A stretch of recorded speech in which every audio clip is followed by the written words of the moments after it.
Uyabona thina esikhulele emakhaya kudala kunezinto ekumele sibe intentional ngokuthi siyaziyeka ngoba zenza kube nzima ukuthi siphilisane nabanye abantu. Ikakhulukazi thina insizwa ngizokwenzela umzekelo. Emakhaya thina sikhule sitshela ukuthi hayi ungavuma ukuvunyiswa omunye umfana.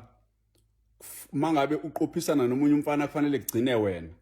Uyabo? Kusho ukuthi uma ngabe nikwi disagreement noma nikwi argument nomunye umfana nombono o-informed noma ene-idea noma enephuzu elithile eli-informed kunaleli lakho bese wena uyarealize lapho ukuthi uyazi ukuthini kuyaresonate-ke nalento ayishoyo loya muntu.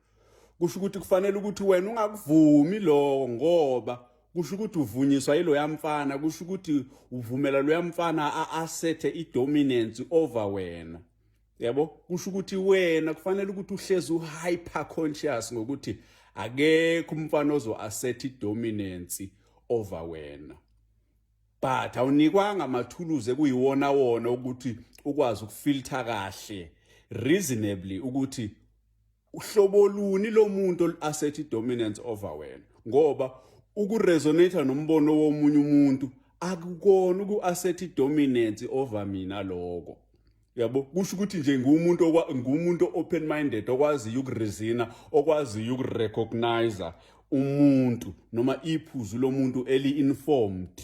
Kusho ukuthi ngumuntu teachable mina. Yabo? Kodwa indlela esikhuliswe ngayo thina emakhaya, hayi ungavuma uvunyiswa omunye umfana.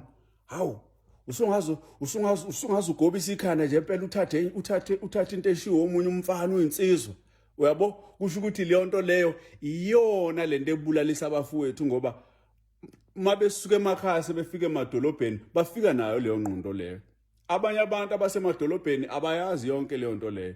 Babona umuntu nje violent, umuntu unreasonable, okungareasoneki naye ngoba yena ngisho into usuyishili yenza sense kodwa yena akafuni ukuyithatha because kunalento ukuthi hayi kusho ukuthi wena mangithatha umbono wakho wena usu-assert i-dominance over mina. So kufanele ngiyiphike leyo nto ngoba kusho ukuthi ngiyisiyoyoyo sendoda. Yayibona leyo nto?